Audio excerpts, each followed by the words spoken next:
Welcome to episode number 60 of the Marine Layer podcast.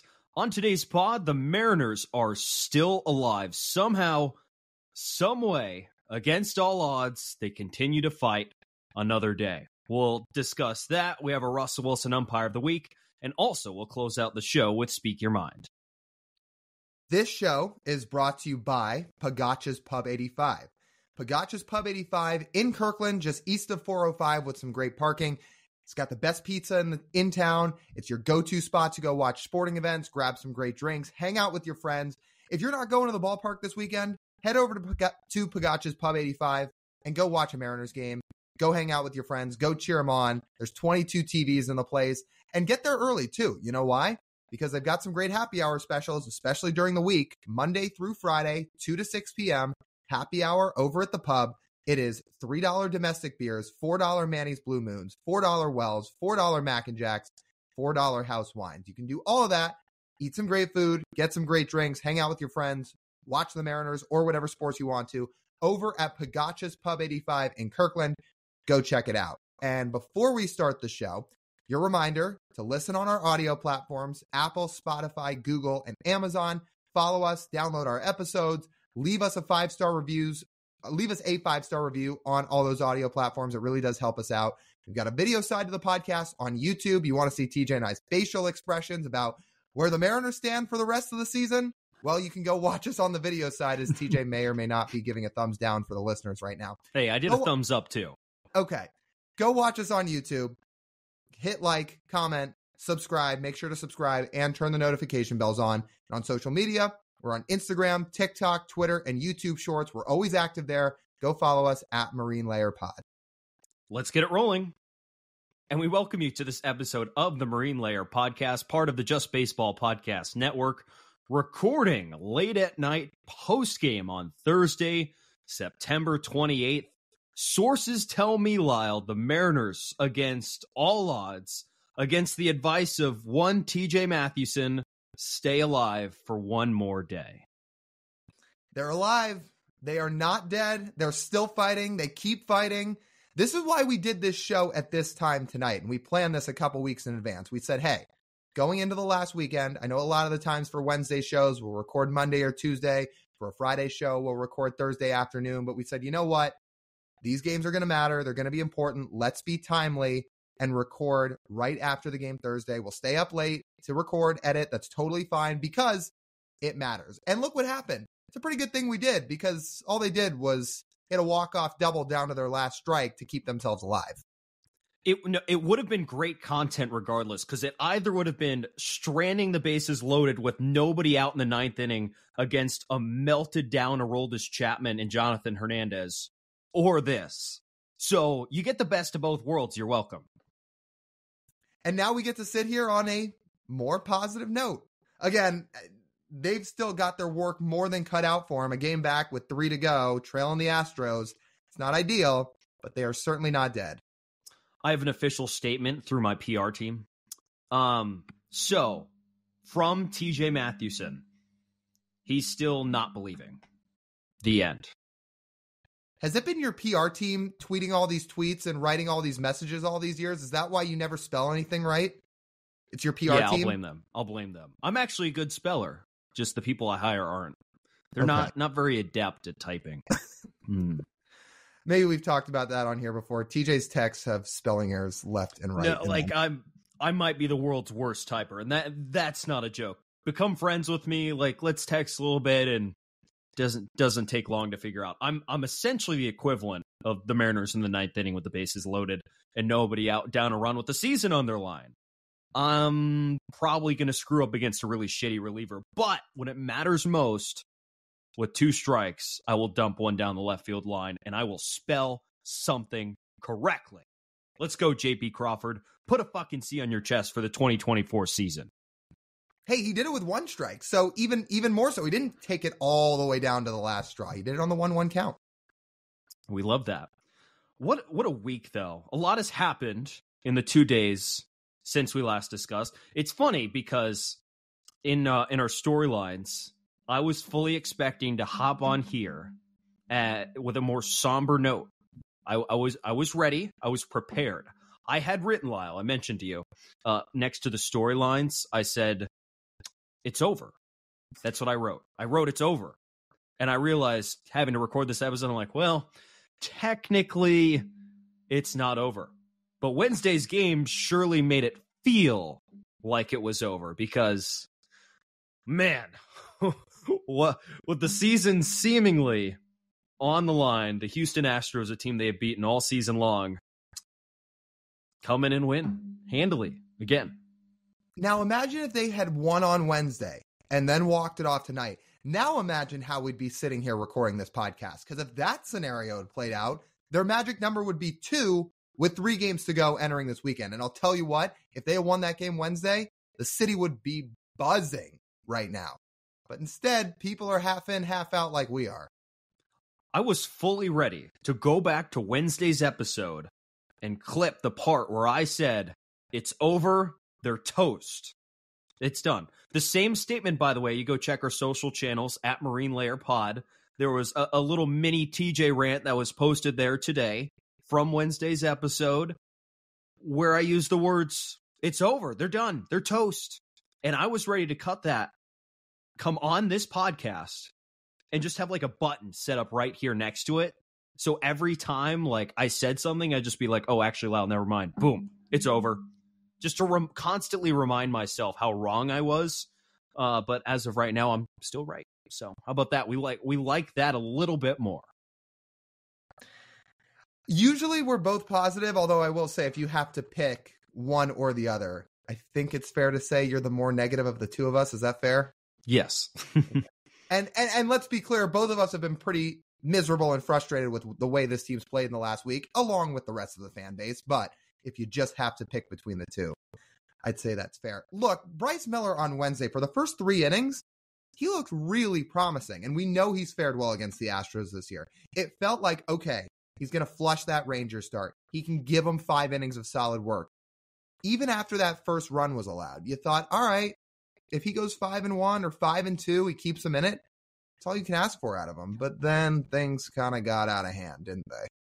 Yeah, that Dubon home run, it felt like, we say this after a win, felt like kind of the season almost ended on that swing. It just felt so crushing. And good thing, Lyle, after that home run, you turn around and you look at the Mariners lineup card and you're like, that's a group I believe in. What a job Scott did putting together that Wednesday lineup. And a very similar one he put out there today. Like, very interesting. Again, like Bryce, really not good enough. The last 2 starts we highlighted, he had to pitch at least decent in. Can we say he pitched decent in either? Do we say 4 runs over 4 innings is decent? Like that's, I don't think I would say so with Bryce's stretch. But the lineup he turned around to help bail him out wasn't exactly great. Very interesting construction on Wednesday, Lyle. I mean, in an elimination game, what felt like Dylan Moore was batting 5th, your guy, but Dylan Moore batting 5th. Sam Haggerty was your DH, and Jose Caballero was your second baseman. So I have some numbers on this. Before I get to that, I do want to say one thing about all the lineup stuff. And I don't think anybody's been thrilled about it. Even us, we are analytics nerds. We love sabermetrics. We get the reason behind why front offices and managers make decisions like this. And even we've sat there and scratched our head about it. That being said, I am sorry, but it is not fair to pin all the blame for these lineups on Scott Service. For the fans out there that have been ripping Service and they can't stand the lineups and it's Service this, Service that. I'm sorry, but that is not a fair accusation. And I'll tell you why. Because Scott Service and the front office have meetings about this stuff every day. They talk about lineup construction every day, who they want to play every day. If there was such an issue with the lineups that were being thrown out there with left-handers on the mound, they would not be penciled in by Scott Service. If Jerry DiPoto and Justin Hollander in the front office had this much of an issue with the platoon lineups, they wouldn't be happening. So this is an organizational decision. If you want to be mad, be mad. But to pin it all on Scott Service is not fair. I just had to get that out there. And like he said, I play the guys who are on my roster. And these are the guys who are on your roster. I think our collective biggest beef is that Jared Kelenic was in neither yesterday's lineup on Wednesday or tonight's lineup, and he wasn't even picked to hit off the bench in the ninth inning. 2 lefties pinch hitting, and neither of them were him, which is interesting because you feel like if you're constructing a lineup of the 9 best Mariners hitters, Jared's one of them. And he didn't appear in either lineup on the 2 most important games of the season. I don't get it. And he's had a decent year against lefties. He was certainly crushing lefties early in the year, but he's still been decent against lefties. And I'll tell you what, for the guys that are being thrown in the lineup with Moore, Haggerty, Caballero, it hasn't been smooth sailing against Southpaws the last month. Look at these numbers. Dylan Moore's my guy. Everybody who listens to this podcast knows that. I love Dylan Moore. But I'm also reading objective numbers here. In the last month, since September, he's hitting 167 with a 35 WRC plus against left-handed pitching. That's entering Thursday night. Jose Caballero, the guy who they seem to always play against left-handed pitching to play at second base in those games, he is hitting 125 with a 32 WRC plus in September. So that is nearly 70% below league average against lefties in the month of September.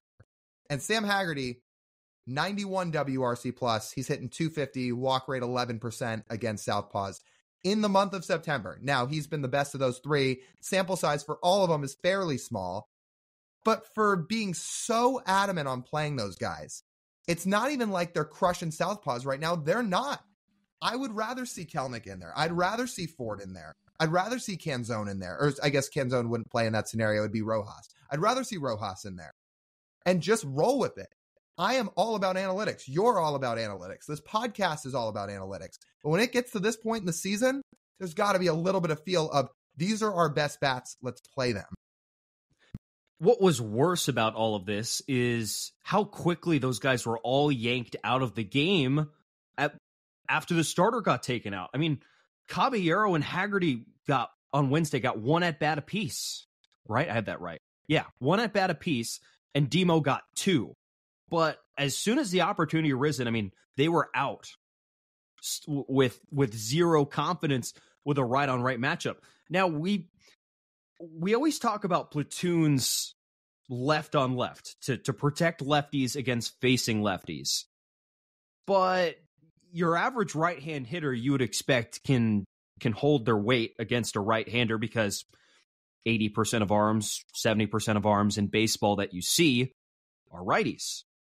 So it's just kind of strange. It just feels like the confidence level wasn't high enough in those guys to leave them in the lineup, which brings back the question of why were they in the lineup in the first place? You can like your bench, sure, but if you feel like the guys we're putting out there on the lineup are on their best day like a fringe starter, on their average day a probably a bench guy, and replacing those with the other guys we have on the bench, how does that make your lineup better?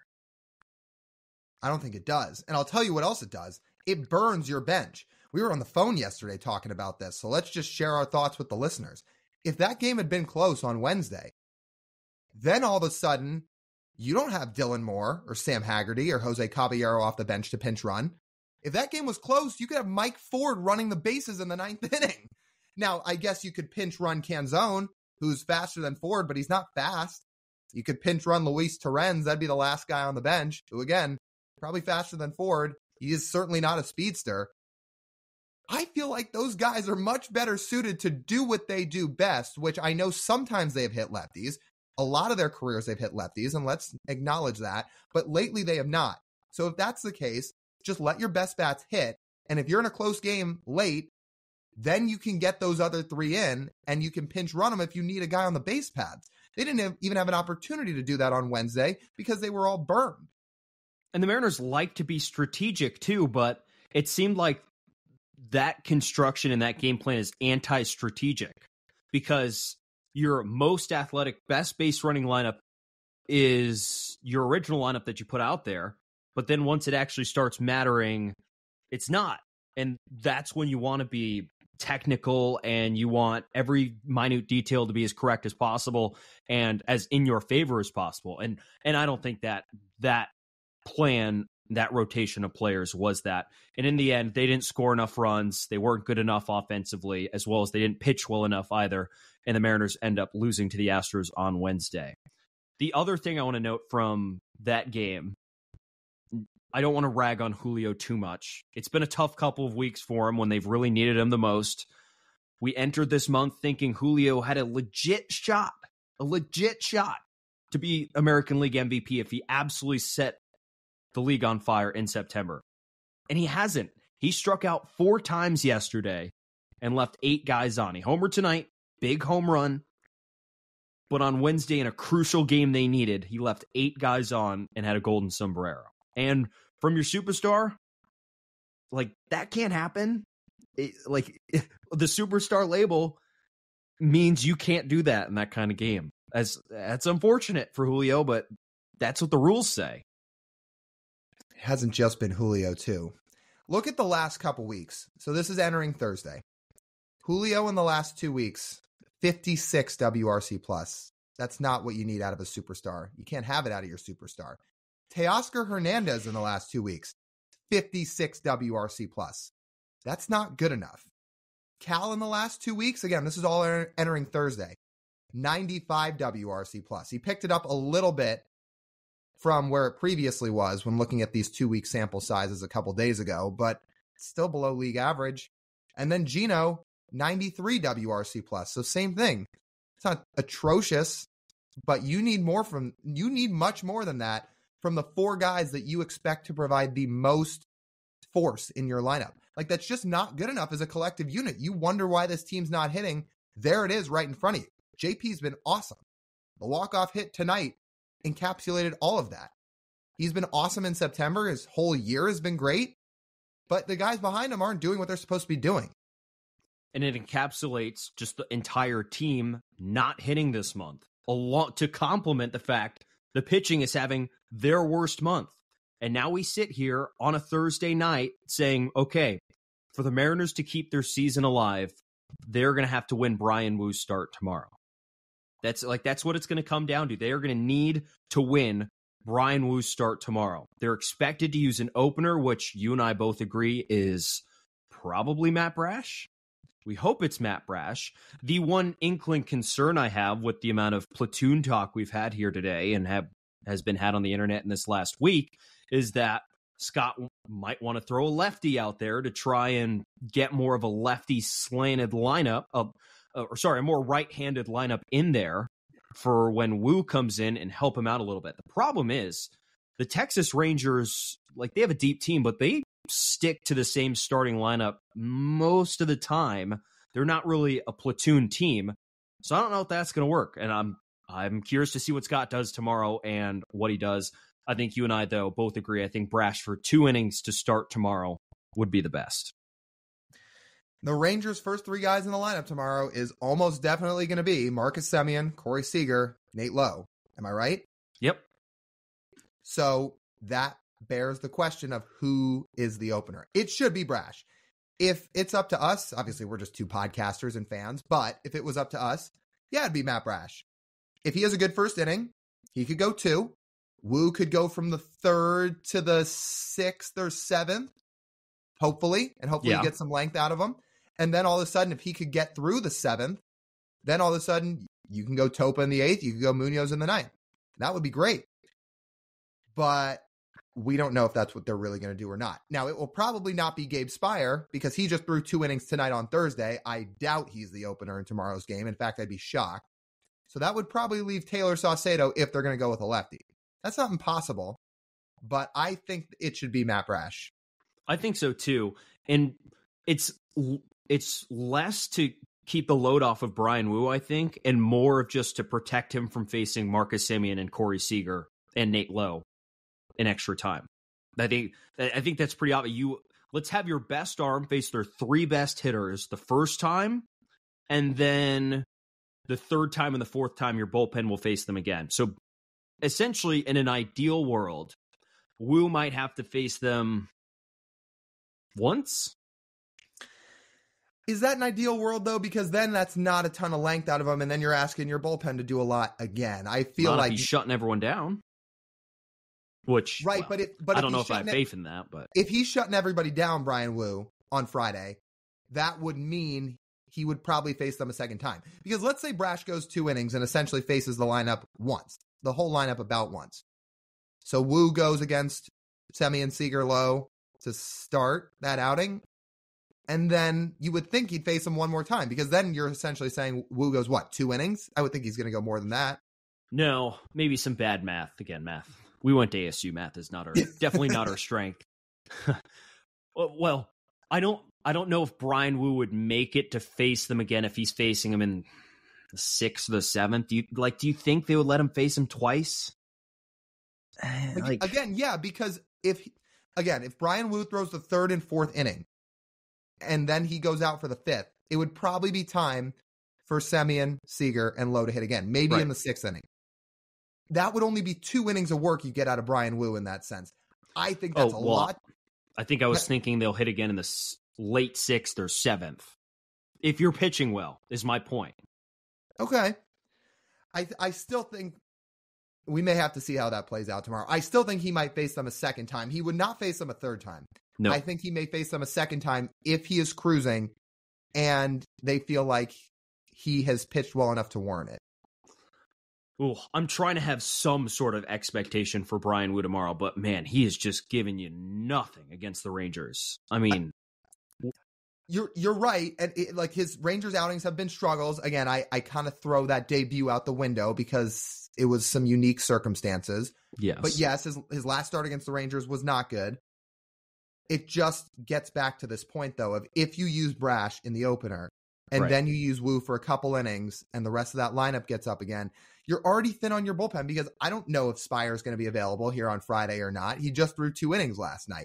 So you're asking a lot of guys to go again. And if Brian Wu only got you through, say, the 5th inning, then you need 4 innings of relief. And that may be Topa and Munoz to go more than 3 outs. Maybe you can use Campbell again. But I don't think they have any interest to go to Bizzardo or Leone in these games. So that would either mean Wu gets stretched out or you need more innings from your big bullpen guys. Just got to make it to the Castillo-Kirby starts. That's what you need to do. Somehow bridge the gap there, and then you hope Luis and George go 7 innings each. I think that's where the pitching strategy rests, because, I think as it goes down the course of the season until they're eliminated, everyone's available every day for the most part. Mm-hmm. Like you got to win these games, so you have all off season to rest. That's where it might be at, but I think it's really important the first 5 innings, like the 2 innings of Brash and the 3 innings of Wu. Like, are the Mariners going to be in the game in the 5th inning tomorrow? That's the question I have, because in these starts where it's not one of your top level guys going against the Rangers, the game's been over by the 4th inning.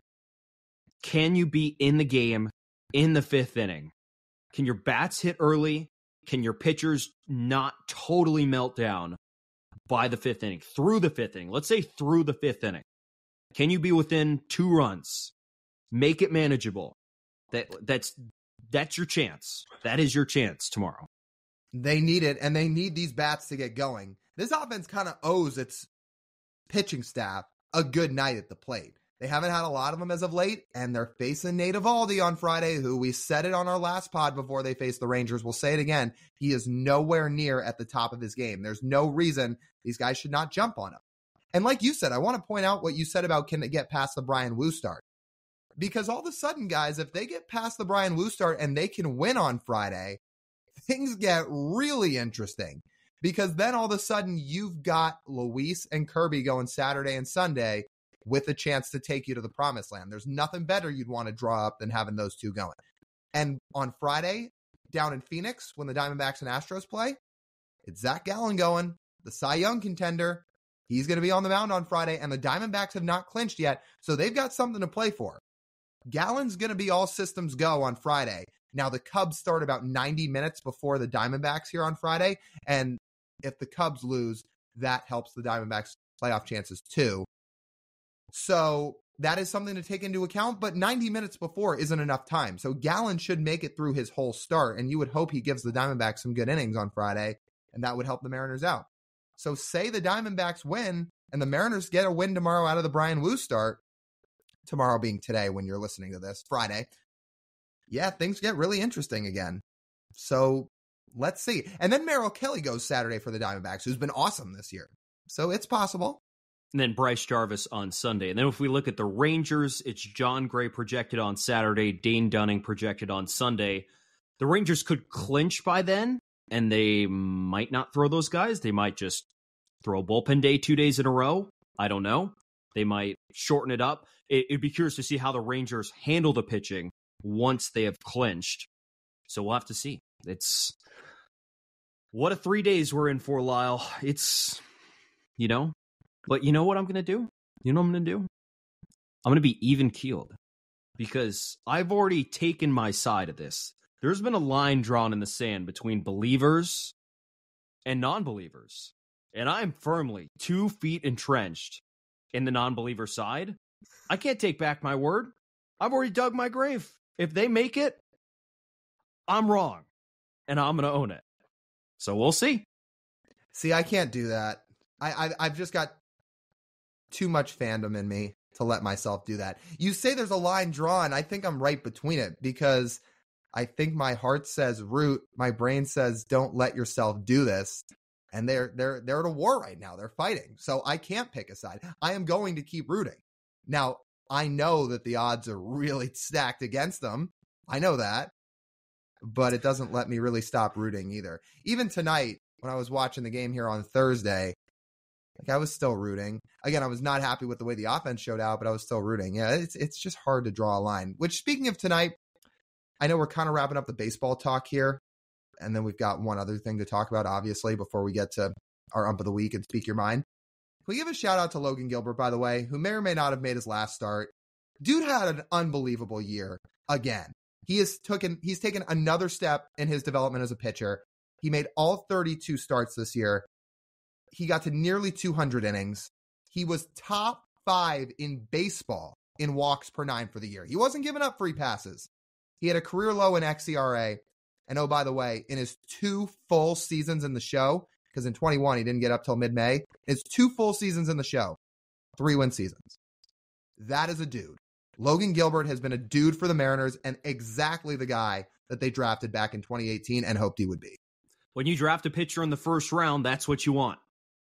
That's what you expect. You expect a workhorse in your rotation who will be productive and will eventually grow into a very good major league pitcher. And especially the jumps Logan made with his off speed this year, with his slider, with his splitter. So happy to see the evolution of Logan and really excited if we don't see him again this season in the playoffs, what he's going to bring to spring training next year. Very, very exciting. I think you got one thing to read before we get to our last subject. I do. And before we get to that subject, which has certainly been a topic over the last day or two, let's talk to you about our friends over at the Columbia Athletic Club. Columbia Athletic Club, Juanita Bay in Kirkland, is a full-service, family-owned athletic club that's been inspiring healthier lives since 1981. Amenities include all new strength and cardio equipment, free weights, basketball and squash courts, saltwater pools, hot tubs, along with so much more. Included with your membership are group exercise classes with the likes of yoga, Zumba, bar, group power, and cycling, the best promotions of the year. Start now through the fall season. Get started with a free 5-day trial at ColumbiaAthletic.com. That's ColumbiaAthletic.com. There was another story in this Wednesday Mariners Astros game, wasn't there? There was. Hector Neris allegedly said something to Julio Rodriguez that was not cool and really, really, really strange behavior by Hector Neris. If you missed the story, somehow it was out there everywhere. On Wednesday, Neris struck out Julio Rodriguez in a big spot, walked right at him after he struck him out. Julio's walking towards the dugout. Hector Neris walked right at him, screaming at him, and allegedly dropped a homophobic slur in Spanish that Julio heard and Eugenio Suarez, who was on deck, heard, and both got irate. One of the strangest exchanges and actions by a player I think I have ever seen. First, just the way he walked at Julio, just to start with that.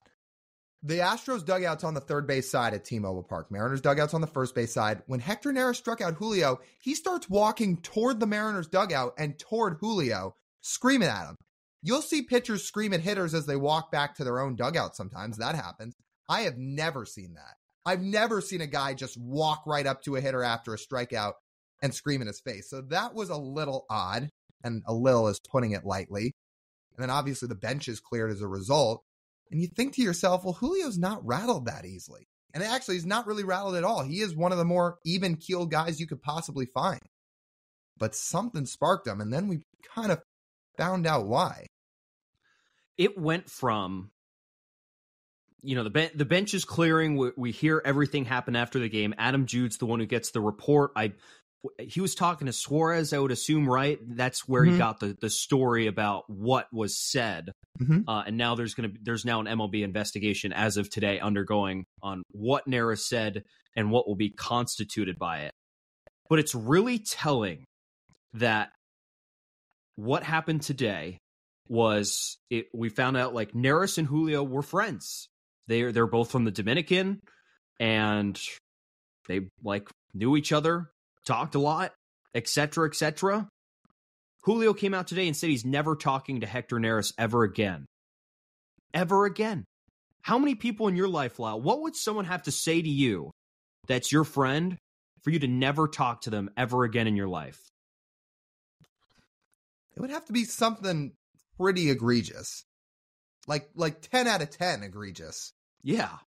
But apparently what Hector Neris said was that bad. And credit to Gino. I mean, he's the one who goes on the record and says this right away, holding Neris accountable.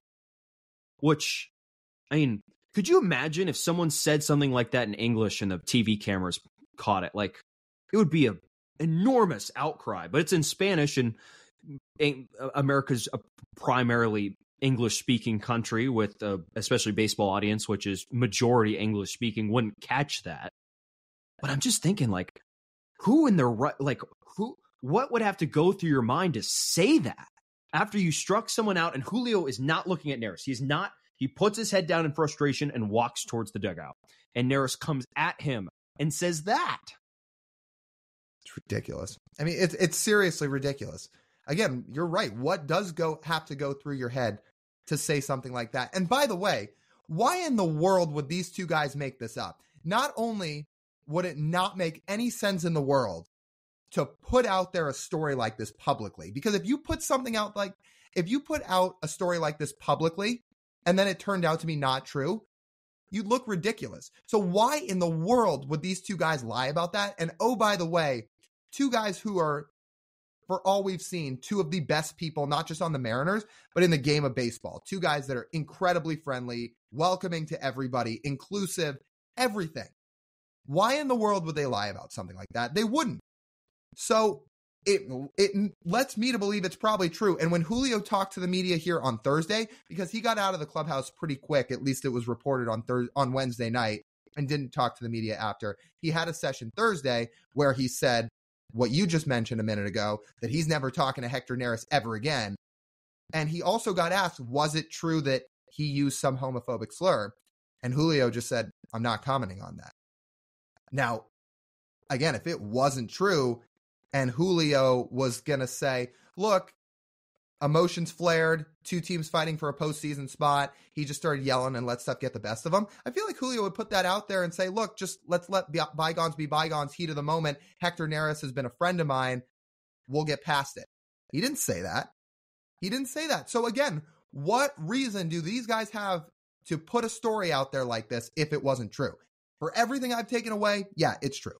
And all the reporting from the Seattle Times points to that's what was said. Multiple people, I think they went on anonymously, confirmed that is what was said by Hector Neris. This has to be the grudge he held from last year, right? It has to be. Which makes no sense because, now for those who don't know what you're mentioning, Julio last year in Houston in June hit a home run off Hector Neris. After Neris, by the way, had been throwing at multiple guys. Yeah, exactly. Gino included. He was throwing at guys. And what does Julio do? He hits a home run, helps the Mariners seal a win in Houston. And I watched that video again over the last couple days. Julio, not one time in that video, looks at Neris. He's not screaming at Neris. He's not trash talking Neris. He's fired up rounding the bases. He gets to home plate, goes back to the dugout. Him and his teammates are fired up.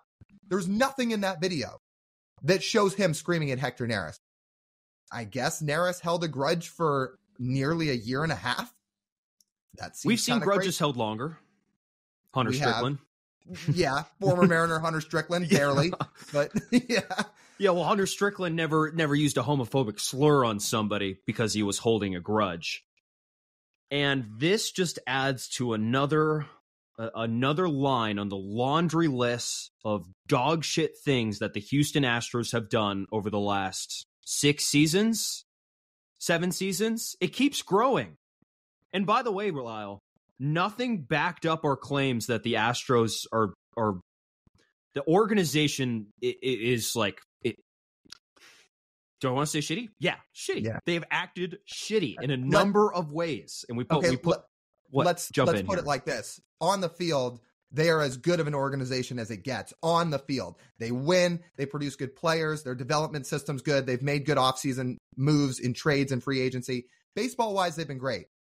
What you're referencing, and I agree with you, is everything else shitty. You can go check out one of our latest tweets where many of the Astros faithful confirm how shitty off the field the Astros are, and that's fans included. I mean, but I can't believe, Lyle, that people voluntarily expose themselves like that of being a pile of shit. Voluntarily online to the public. With your face on your profile, you just go out there and you're like, yeah, I'm a pile of shit. Voluntarily. I can't believe that. So this is what we laid out in this tweet for Astros fans after it got reported that there was allegedly a homophobic slur used at Julio by Hector Neris. Again, we didn't tweet this out after, Hector Neris was fired up after a strikeout. As two people who love just celebrating your victories in baseball, we would say, look, we might not like the Astros if it had been a situation where it was nothing but celebrating getting a strikeout. We might not like them. We wouldn't be tweeting about it. Otherwise, look, you celebrate when you win. We get it. But after that was reported, we tweeted out, here's some things the Astros have done in the last 6 years. There was the Yuli Gurriel thing in the World Series where he made some racial remarks toward Yu Darvish. There was Brandon Taubman, who was their former assistant GM and part of their front office, who made some ridiculous comments regarding Roberto Ozuna, who they used to have on the team a few years ago, and he ended up losing his job over it. There's the cheating scandal, of course. There's the fact that, we haven't even talked about this. Remember when Dusty Baker said he's tired of his guys getting hit when Munoz hit Chas McCormick the other night? So Mariners Twitter and just people look this up. Since 2021, the Astros had hit 17 Mariners batters, or the Mariners had hit 17 Astros batters. Yeah, let's do that again. Astros had hit 17 Mariners batters since 2021. Yeah, you got it backwards again. I did it wrong again. Okay, rewind. Don't listen to me, people. Okay, 3, 2, 1, here we go. Now listen. The Mariners have hit 17 Astros since 2021. The Mariners pitchers have hit 17 Astros. The Astros pitchers have hit 33 Mariners in 3 years. 33. So we put that on the list, that they've hit 33 Mariners batters in 3 years. And then now we put this Hector Neris thing. We said, what a franchise that is. That is quite the laundry list of things you've done. And what are some of the responses we get, TJ? Because I'll tell you what, if there were accusations of somebody on the Mariners using words like this, I don't think we'd be sitting there saying, it's fine, he didn't do anything, well, let's defend him. No, we'd be like, you can't say stuff like that. That's not okay. We wouldn't be saying they need to toughen up. It happens all the time in baseball. That's the general consensus reply we got. Julio needs to toughen up. That was one. There's the classic Astros fans reply of, Mariners fans crying, being soft again. No, we're not talking about the loss. We're talking about something that was totally out of line that was said, allegedly. And there was a ton of replies of, this is the most ridiculous one, by the way. Well, I've been lip reading, and here's what he actually said. It was taken out of context. It's like, yeah, let's take the word of Astros Twitter, who's lip reading, and saying, I speak a little bit of Spanish. Here's what he said. He didn't actually say this stuff. Yeah, over over two people who were right next to it and heard it. Yeah, that's credible. Sure. Oh, I wish you could spend less time online. Man, Yeah. I mean, we really brought out the bottom of the barrel. Like, we tweeted that. I'm like, okay, it might do fine. And I wake up this morning and I'm just eating breakfast and I'm scrolling. I'm like, oh my God. These people, again, voluntarily telling on themselves for how shitty of a person they are. Like, it's incredible.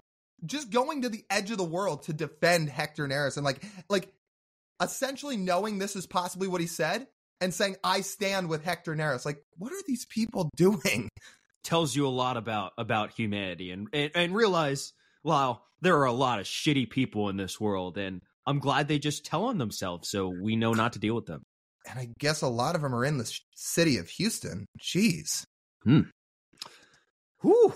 Man. What a week, Yeah. Lyle. What a week. Yeah, we've had a lot to get off on our chest on this podcast. And I know it's supposed to be somewhat of a positive podcast that the Mariners are still in it, which is, I think, what we did at the start of this. But man, yeah, this Hector Neris stuff really rubbed me the wrong way. And no, it's not because the Mariners lost. Yes, we can be frustrated about the loss. That's not what has people up in arms. Like, again, it's what he allegedly said, which is totally out of line. What is even a suspension for that? Is that a 5-game suspension, or is that like, we have no tolerance for this, like 15? It's probably 5. So when Yuli did that thing in the World Series with Yu Darvish, he got suspended 5 games to start the next year. And honestly, if Neris does get suspended, it's probably not till next year. I doubt they're going to keep him out of postseason games. That's what Major League Baseball essentially said with Yuli Gurriel too, is we're not going to suspend him and keep him out of a World Series game. They suspended him 5 games the next year. That's ultimately what they decided on. We are not Major League Baseball, so we don't get to hand out the punishments. And if it's Neris and something gets proven that what he said was true, I would guess you'd see something like a 5 to 7 game suspension next year to start 2024. In conclusion, I can't say I'm shocked that happened in that organization. I just can't. Too much of a trap of a rap list. Can't say it. Okay, before we get to our Russell Wilson Umpire of the Week, shout out to Simply Seattle, our friends over at Simply Seattle. If you want to get some cool Mariners gear, you can use our code Marine15 for 15% off of your order. They just, after this JP walk-off, introduced a new shirt spelled Cap on it with JP in front of it. They're obviously referencing Captain, but they're pretty sick shirts. You can go grab them over at simplyseattle.com. Use our code Marine15. You can get all your best Mariners, Seahawks, Huskies. They dropped some new Sonics gear today as well, I saw. It was pretty cool stuff. So if you want to get all of your best Pacific Northwest gear, go to Simply Seattle and use our code Marine15 for 15% off your order. Okay. Our Russell Wilson Umpire of the Week. Until this evening, we had a different candidate penciled in to this spot. However, the king of this award couldn't stand to be left off the throne in the final week of the regular season. Lyle, take it away. It is so fitting. Angel Hernandez, come on down again, buddy. Despite not umping for 2/3 of the season, you make yet another trip around the sun on this list and are back on the Russell Wilson Umpire of the Week stand to take home the award. So in this Thursday Phillies game, Bryce Harper allegedly checked his swing. They appeal down to third base. Angel Hernandez said he went around. They then go to the replay and show not only was it not close, whatever the next step beyond not close is, that's what it was. In no world did Bryce Harper check his swing. Yet Angel Hernandez said he did. Bryce Harper was pissed off for every good reason. Went out to the third base side, over to third base, screamed at Angel Hernandez. Of course, he was kicked out of the game for this. Angel threw him out. Bryce Harper, after getting his words in, goes back to the dugout. By the way, on his way back, he chucked his helmet into the stands and a young fan got it. That was pretty cool, that he's just screaming, firing up the Phillies fans, and then he chucks his helmet into the stands and some fan caught it. Then after the game, this is my favorite part. Bryce Harper, man of the people. He talked about that ejection and he said there is always something going on with Angel. He is always in the news. He is always known for making calls like this. And the quote that got me is Bryce Harper said, "I am going to get fined again for being right." Talk about a banger of a line, Bryce Harper. Yes, you are. You're going to get fined again for being right. And yet Major League Baseball will do nothing about it. Credit to you. Love the line. Man of the people. And Angel Hernandez, you continue to be just an absolute shit stain to the game of baseball. Wow. Wow, wow, wow, wow. Shout out to you, Bryce Harper. So in conclusion, struck out on a pitch he shouldn't have struck out on, got ejected in a game he shouldn't have been ejected in, and then held the man accountable after the game. Man of the people. Let's go, Bryce Harper. Oh, maybe you didn't hear the quote. Maybe you didn't have time to see the quote or whatever. So yeah, that was a quote. Did you see it? No. Yeah, no, I didn't. That was his quote after the game. He said, "I'm going to get fined again for being right." Yes, you are. And you continue to be right, Bryce. But here's Angel Hernandez going to get sued up for another season of being on the Russell Wilson Umpire of the Year award next year, despite the fact he is total and utter dog shit at his job. Congratulations, Angel. What a way to conclude this regular season. Hats off to you, buddy. Yeah, maybe in the offseason, if we have the time. Hopefully we do. We've talked about how we're going to have to go back and tally these up to give people an update on how many times each person's won the award and give the yearly award out. If we can have time and find some time here in the offseason to tally it all up and give people an offseason update on it, we will. We can give out a little offseason Marine Layer Pod award if we can tally it all up for our ump of the week, because that would be really fun. And I'll tell you what, in a full season of work next year for Angel Hernandez, my money's on him to win it. I would say this qualifies as not seeing over the middle. I know usually we talk about not seeing over the middle with calls, but when that is blatantly right in front of you and you miss a call that badly, that would qualify. And you are insufferable as usual. So you would check both of those boxes, Angel. Just absolute banger of a way to go out for the regular season with this award. Can we add a fourth criteria that you also don't play any defense? So not allowing Bryce Harper to go the whole length to run up and scream at you and just cowering. Russell's defense isn't exactly playing defense these days, that's for sure. Could you call it a defense? Maybe not. Well, they were supposed to be one of the best defenses in football like they were last year, but they ain't looking like that. No. Regardless, no defense from Angel Hernandez. Congratulations, final regular season Russell Wilson Umpire of the Week to the one, the only. Okay, let's get to Speak Your Mind. All right, Lyle, what's on your mind this week?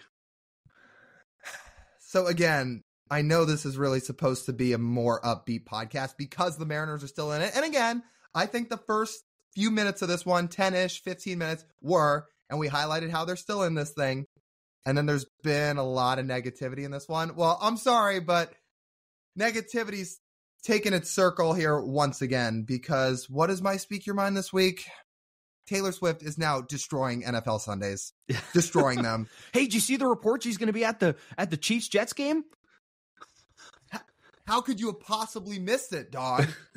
I mean, how could you have possibly missed she's going to be at yet another Kansas City Chiefs game to watch Travis Kelce after all they did on that broadcast the other day in the Chiefs-Bears game was essentially talking about Taylor Swift. And to be fair, maybe there wasn't much else to talk about because it was an absolute one-sided affair where the Chiefs just manhandled the Bears. Hot seat, my dynasty fantasy quarterback, but that's a side note. The problem is, like, the biggest problem is, like, now Swifties are invading the NFL. And now it's, like, totally intertwining. And here was my entire Twitter timeline this weekend. It was some Mariner stuff, but honestly, above everything else, it was Taylor Swift and a bunch of Kevin James pictures. Yeah. Oh, man. And then because of Taylor Swift on Monday, when everyone got back into their media cycle, I mean, holy shit, how much NFL media was just talking about Taylor Swift on Monday. That was something. On top of that, are we going to get a breaking every week on which games she's attending? Wherever the Chiefs are? Probably. Have you also seen the thing where the new TikTok trend where girlfriends of guys who are big NFL fans are telling them that Taylor Swift made Travis Kelce? Incredible. Yeah. Like, I mean, I have seen the trend, and I'm going to put something on the line here. And I'm not the first person to state this. Our buddy Big Cat, not that we actually know him, but Pardon My Take, a podcast which we love, was talking about this past week. And he said, look, Travis Kelce is better at his job than Taylor Swift is at hers. And I agree with that. Travis Kelce is probably the second best tight end to ever play this game behind Gronk. I don't think Taylor Swift is the second best music artist to ever live. So what are people going on about with Taylor Swift is the only reason Travis Kelce's famous? Again, like, you don't have to be a sports fan. I know I'm a sports nut, and basically that's what I live and breathe and not a whole lot else. You don't have to be a sports fan, but like, I don't know, like, because now there's a whole trend going on where Swifties are like, so what's a down in football? Again, you don't have to be a sports fan, but like, you don't know that? No, apparently not. This season, there are going to be a lot of first-time NFL watchers because of this. Fully because of this. This also inserted a worst-case scenario into my head.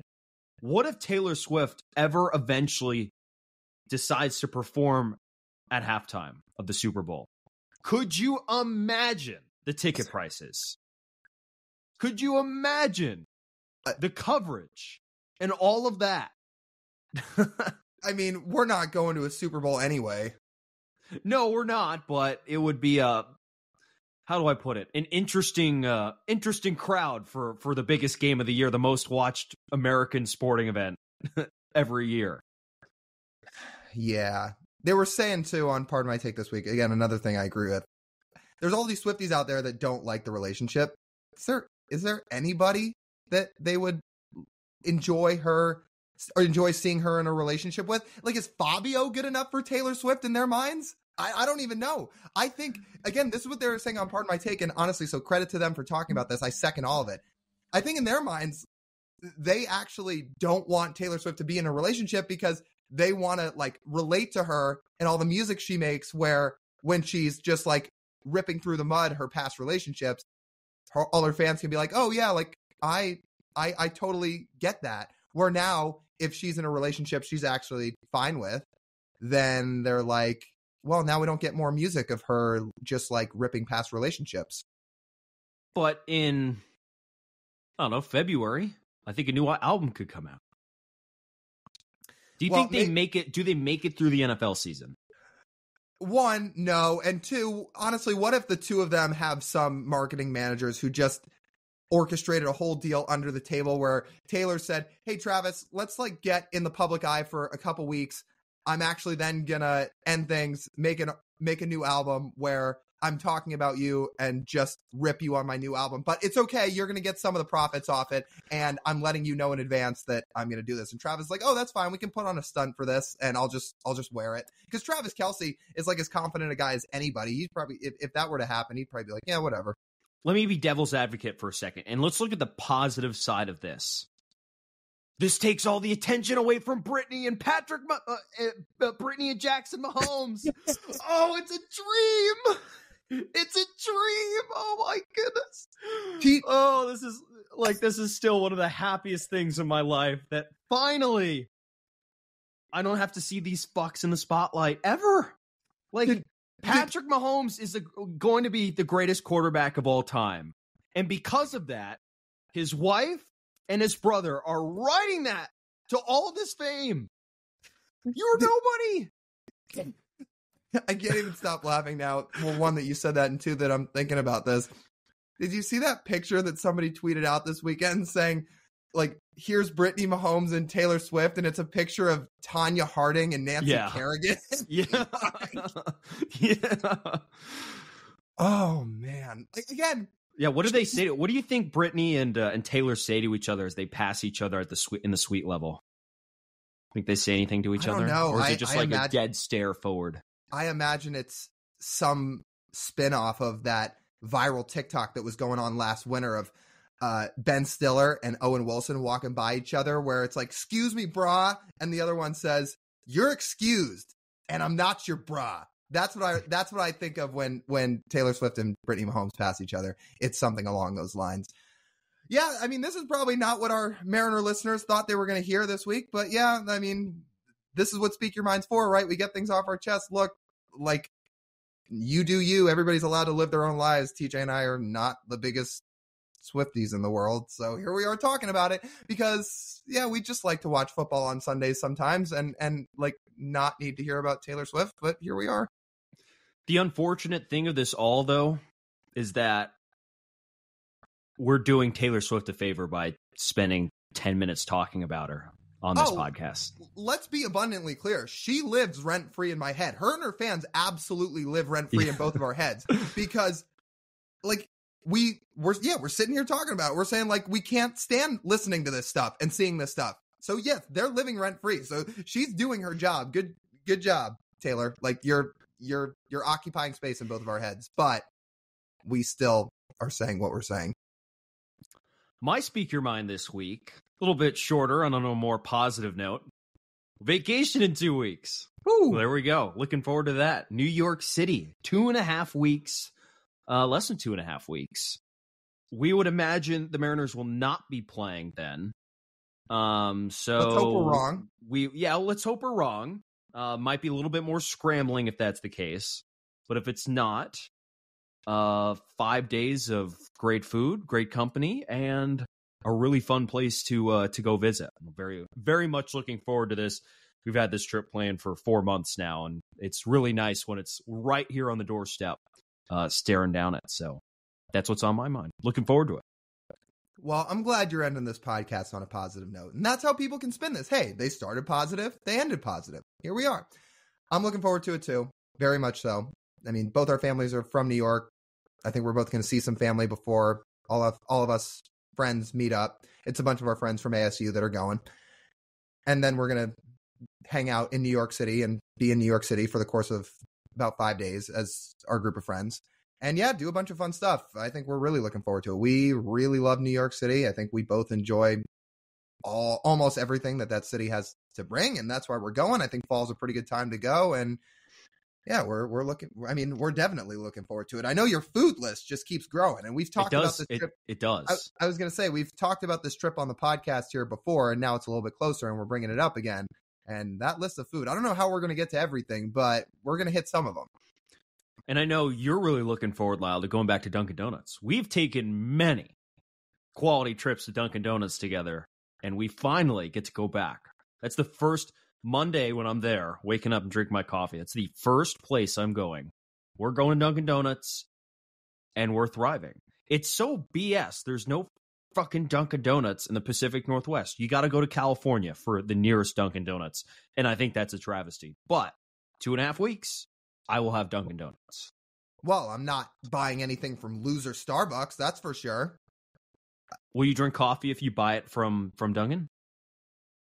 TBD. I don't know. I'm not a coffee drinker. I don't feel like I need it. I feel like if I really need some energy in the morning, I'd rather drink a 5-hour energy. It doesn't stain your teeth. It's a lot smaller. It's a lot easier to intake. My teeth are white. Also, let me be abundantly clear.